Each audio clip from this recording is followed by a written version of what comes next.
Alors le portefeuille de lui-même, ça bouge pas beaucoup, hein, moins 0,3 en moyenne, il n'y a pas de forte variation d'une valeur à l'autre. En fait, quand on regarde les valeurs qui ont marché cette semaine, c'est Vinci, c'est Renault, c'est Telefonica, c'est Lafarge, c'est Peugeot, c'est Orange, c'est Groupe Eurotunnel et c'est un chouïa Vicat. À l'opposé, on a reculé sur KPN, on a reculé sur Deleuze, on a reculé sur Solvay, qui est la cyclique que nous avons en portefeuille, qui a été plutôt qui est pas une mauvaise très affaire. satisfaisante, mais ça démontre bien qu'on a une respiration du marché cette semaine. On a un marché qui commence à tourner. Oui. Alors on le voit bien quand on regarde les secteurs. Hein, quand on regarde les secteurs, c'est cette espèce de concentration des performances dont on a déjà parlé les semaines précédentes. Tout à fait. Tout le monde est aux alentours de 20, sauf l'automobile qui est au-dessus de 30, et sauf les valeurs de concession de services publics qui sont en dessous de 10. Hein. Et les télécoms et les banques qui sont plutôt un peu en dessous aussi. Mais on a une espèce de concentration qui se produit. Alors ça veut dire que le marché n'a pas d'idée. C'est ça qu'on sent, puisque les gens, on a l'impression que les investisseurs regardent les performances et essaient de les aligner les unes par rapport aux autres, ce qui est ennuyeux, puisque un marché qui n'a pas d'idée, il finit par baisser. En fait, vous l'avez évoqué la semaine dernière, on est dans un marché de flux, et ce sont les grosses valeurs comme Total qui sont achetées dans ces périodes-là, et c'est ce qui a contribué finalement par un rattrapage à créer un écart sur le portefeuille depuis quelques temps. Il n'y a pas que Total qu'on n'a pas dans Non, mais quand on regarde bien en analyse d'écart, on s'aperçoit qu'effectivement c'est une donnée qui est la principale explication. Oui, alors, on peut s'arrêter une seconde là-dessus. C'est qu'on est arrivé avec cette mi-avril, probablement à la fin de la première phase de hausse. Il y en a qui n'est qu'une première, à mon avis, petite phase de hausse sur 2 ans des valeurs européennes qui est venue en fait sur les indices. On dit que les fameux ETF qui permettent de répliquer les indices comme le CAC 40 ont multiplié par 10 leur encours depuis le début de l'année. Ça veut dire les capitaux mondiaux, on dit on va en Europe et on ne cherche pas à savoir si je préfère avoir du Lafarge, de la Société Générale, du Vicat ou Dieu sait quoi. J'achète de l'indice. Hein. Alors, est-ce qu'on peut imaginer que c'est justement ces valeurs d'indice qui vont corriger ? Puisque quand on a gagné autant depuis le début de l'année, 20-25%, on peut imaginer que c'est justement sur ces ETF, sur ces indices que ça va repartir. De toute façon, si c'est une inversion des flux, il est évident que c'est sur ces valeurs-là qu'on sera... C'est celles-là qui vont douiller. Hein. Très clairement le plus exposé.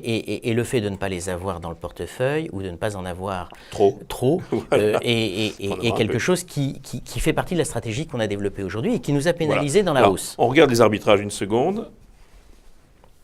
Alors les arbitrages. Alors cette semaine, on l'a dit tout à l'heure, il s'est passé quelque chose, c'est que Alcatel a été vendu à Nokia. C'est pas brillant intellectuellement, mais ça a beaucoup monté, puis ça a beaucoup baissé, et donc d'une manière un peu opportuniste, on a pris un peu d'Alcatel. Tout à fait, on a rentré le 15, un peu d'Alcatel dans la baisse. Ça a continué à baisser juste derrière. Mais c'est du Nokia d'ailleurs. C'est plus du Nokia que de l'Alcatel, puisque c'est un tiers de tiers, grosso modo. C'est l'idée de jouer finalement un champion européen dans ce domaine-là. On a souvent dit dans cette émission qu'il manquait de champions européens, enfin d'entreprises européennes dans le domaine de l'électronique et de tous les composants. Là, on en a un qui est en train d'arriver, donc on le regarde attentivement. On peut revenir sur vos portefeuilles, mais l'actualité des valeurs très rapidement. Accor, superbe chiffre d'affaires du premier trimestre. Tout ce qu'on anticipait en ayant de l'accord se matérialise, et même au-delà en réalité. C'est vraiment la stratégie, le dollar, l'effet du dollar sur les voyages en Europe et le début de cette croissance européenne. Donc là, on est vraiment bien accroché sur cette valeur-là et je crois qu'on va continuer.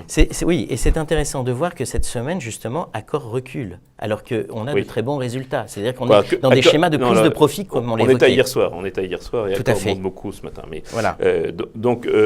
Actualité Vinci, donc alors Vinci ça a monté cette semaine, c'est le fameux feuilleton des autoroutes dont on voit maintenant le bout. Je crois maintenant on va peut-être pouvoir se mettre à raisonner sur Vinci, sur Eiffage, sur les valeurs, sur les concessionnaires d'autoroutes de manière normale, et puis peut-être qu'il peut y avoir petit poil d'activité à la fois sur des grands travaux et sur de l'immobilier pour ces valeurs-là, et donc pour Vinci singulièrement. Hein. Ça, c'est... Bon, Lafarge-Holcim, ça avance, puisque maintenant, quasiment le conseil d'administration est arrêté, donc voilà. Oui. D'ailleurs, de notre point de vue, aujourd'hui, on va vendre Lafarge. Alors, oui, non, on était sur Vinci. Alors, non, Lafarge, oui, pardon. Lafarge, il y a ça. Lafarge, maintenant, c'est fait. Holcim, c'est fait. Lafarge, c'est un géant, maintenant. Oui. Voilà. Alors, c'est un géant, et donc l'idée est de... On a déjà vendu, peut-être un peu trop tôt, du Lafarge. Maintenant, on considère que la messe est dite. Voilà, tout à fait. C'est ce que vous considérez. Moi, je ne suis pas opposé. Et de se dire que finalement, il y a certainement des idées qu'on avait déjà initiées en portefeuille comme Vicat qui sont intéressantes parce que finalement, Vicat est très très européen, ça c'est vrai, ça a pu être pendant longtemps un défaut, et il est aussi très très présent en Inde. Alors, vous savez que moi je préfère je pense qu'un portefeuille doit être centré sur l'Italie. Il doit avoir une très très forte exposition. Aujourd'hui, nous ne l'avons pas encore, ou pas, je dis bien encore. Alors, on a un peu, via la BNP qui est présente en Italie, via Bolloré qui est un peu présent, mais qui sera peut-être davantage s'il s'intéresse à Mediaset, ce qui pourrait une position. Donc, en Italie, on a parlé la semaine dernière d'Autogrill. Je parle d'Italcementi cette semaine. Vicat est une valeur que j'adore, c'est la mieux gérée des cimentières. C'est une cimentière qui est intégrée à la fois du début à la fin, et qui n'a donc comme coût extérieur que l'énergie. Donc là, elle est relativement tranquille. Mais Italcementi donne du levier. Voilà. Alors, Italcementi est une valeur qu'on a clairement rentrée dans le spectre que l'on suit.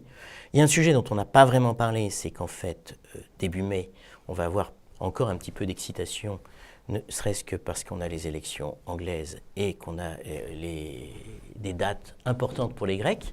Donc, l'idée serait qu'à ce moment-là, si on avait, dans une logique de correction...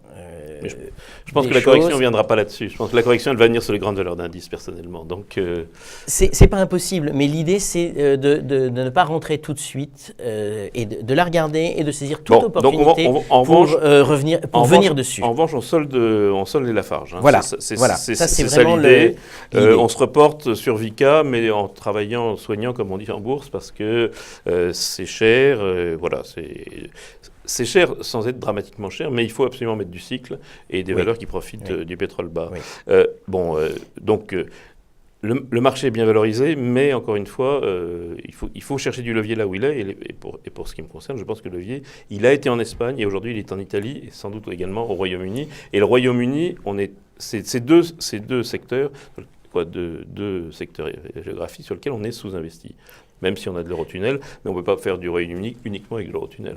Très clairement, on est sous-investi sur l'Angleterre. Il y a les élections. Là, Et je dirais que jusqu'à présent, ça n'a pas été un des secteurs, une des zones sur lesquelles on a centré notre démarche. On est effectivement, et d'ailleurs c'était l'objet du point macro de la semaine dernière, de pointer que l'Italie est certainement le pays qui profite le mieux de toute la décision de la Banque Centrale Européenne. Donc il y a des profils, j'ai cité Autogrill qui est à la fois américain et Italie, indexé sur le fait qu'on voyage dans les trains, dans les avions ou sur les autoroutes.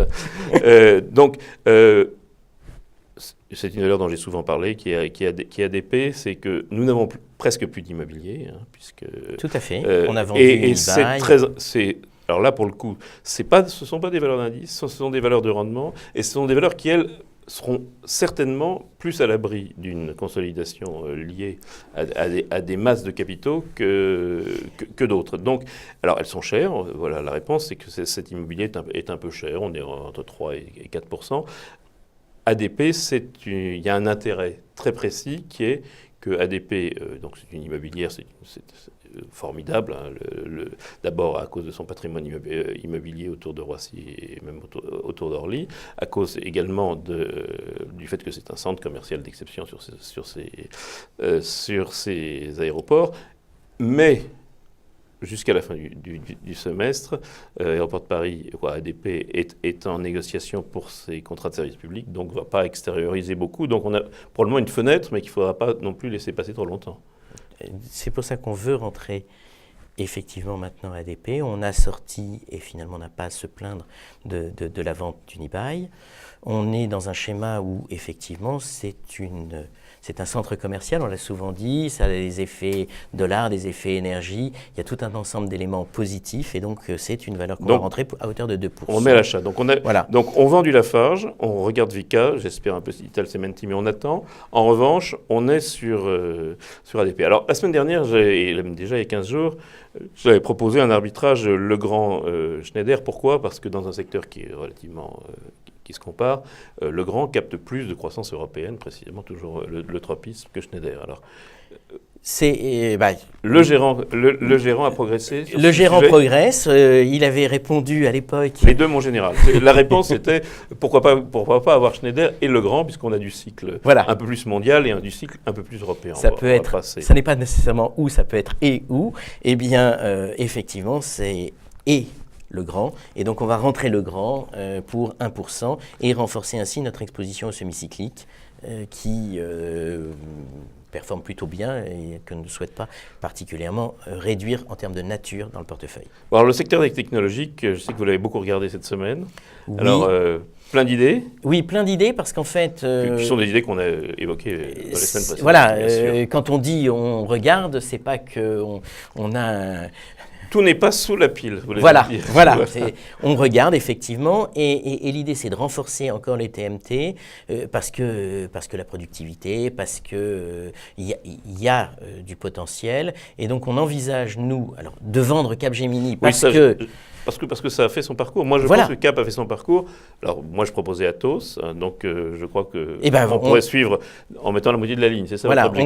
va refaire la moitié de la ligne sur Atos. On va rentrer Altran, dont on a parlé à plusieurs reprises. Altran, c'est plus compliqué. C'est du travail temporaire. C'est du travail temporaire de grande qualité, bien sûr, et donc c'est dans le cycle. En fait, l'idée c'est de se dire qu'on peut profiter d'un mouvement sur l'Allemagne aussi, et que la perspective est satisfaisante. Et puis on va rentrer Technicolor, qui est une valeur qu'on avait eue en portefeuille il y a quelques temps et qu'on va re-rentrer parce qu'on considère que il y a un côté spéculatif qu'il faut pas. Tout à fait. Ça mène une restructuration. C'est sur un secteur qui est extrêmement compliqué parce qu'ils ont peu de clients, mais beaucoup de brevets. Voilà. Pour répondre. De la technologie, et on a vu que ça plaisait beaucoup. Voilà. Donc Alcatel, on en a pris 0,5%. Dans les sessions dans les sessions, en fait, on va prendre du profit sur Thales. Et puis, on va aussi sur Eurotunnel prendre un peu de profit, vendre 0,50 de façon à... Enfin, c'est l'idée, c'est l'une des plus belles performances Eurotunnel du portefeuille depuis qu'il existe et même depuis le début de l'année. Je crois qu'il n'y a pas eu... Faurecia... Depuis le début de l'année, nous gagnons 30% sur Eurotunnel. Voilà. Et en contribution, c'est important. C'est 1% de la performance d'Interaction. Voilà, et je crois qu'en fait... C'est-à-dire 1% de progression, c'est-à-dire 5% de la performance. Voilà, et je crois qu'il n'y a que Faurecia qui rivalise avec Eurotunnel, ce qui est paradoxal, en contribution à la performance, j'entends. Je pense que c'est paradoxal. D'un côté, on a une recovery, de l'autre côté, on a une grande tendance. Une grande tendance, c'est la baisse des taux aussi. Eurotunnel, ce n'est pas qu'une valeur qui profite de l'Angleterre. Donc, on n'a plus du tout d'incentive Royaume-Uni, qu'on n'a plus du tout. Attention, on n'en prend qu'une partie. Nous allégeons, on a quand même 3,28% sur Eurotunnel, on va en vendre 0,50 et on va rester avec une position qui est quand même significative. Donc beaucoup d'arbitrage cette semaine. Vous étiez tenté par Lagardère. Moi, je suis beaucoup plus sceptique. Lagardère, l'avantage, c'est qu'il y a un management nul et une très grosse décote. Donc, en général, ça peut se finir bien. Je pense qu'il n'y a aucune vision managériale et donc c'est très bien. C'est très décoté. Voilà. C'est une valeur qui est décotée avec un objectif de cours qu'on aurait à 33 et ça nous paraît... Je pense qu'il y a beaucoup mieux à faire dans ces secteurs-là, comme je l'ai déjà dit, RTL Group, Mediaset, Publicis, Havas, et que dans les secteurs de Lagardère, je vois pas ce qui peut déclencher une hausse, à part le fait que c'est très décoté. Et bon, mais ça suffit pas toujours. Dans la période actuelle, on est plutôt attiré par Lagardère, qui offrira finalement un bêta qui est un peu moins important que celui des autres valeurs dont on parle. Bah, si bien justement, ça baissera autant, si ce n'est plus dans les... Si ce n'est plus. Non, justement. Non, mais c'est vrai que ce que je dis, c'est que l'absence de vision, de réelle vision stratégique est un avantage, parce qu'on n'anticipe pas de belles choses, donc on n'est pas déçu. On n'est pas déçu. Mais ça c'est on peut avoir des surprises. Alors que si j'achète de l'RTL Group, je pense qu'il va y avoir une croissance en France et en Allemagne, et là je peux être déçu s'il n'y a pas lieu, mais c'est tout. On ne sera pas, on ne sera pas déçu sur Je récapitule, parce qu'on a fait beaucoup de choses, on va faire beaucoup de choses cette semaine. Nous vendons du Thales, nous vendons de l'Eurotunnel, nous soldons Capgemini, nous soldons Lafarge, nous surveillons Vicat pour le réemploi de Lafarge, mais d'une partie de Lafarge. D'une partie de Lafarge, mais bon, voilà. Nous achetons de l'ADP, donc le groupe des aéroports de Paris, qui est un peu plus large que ça, évidemment, de l'Altran, de l'Atos, du Technicolor, pas du Technolor, ça n'existe plus d'ailleurs, et du Lagardère. Voilà. Et puis, nous compléterons éventuellement l'Alcatel Tout à fait. Si ça se retrouve. Tout à fait. Beaucoup d'arbitrage cette semaine pour le fonds Interaction. Vous pouvez vous reporter sur le site où tout ça sera résumé.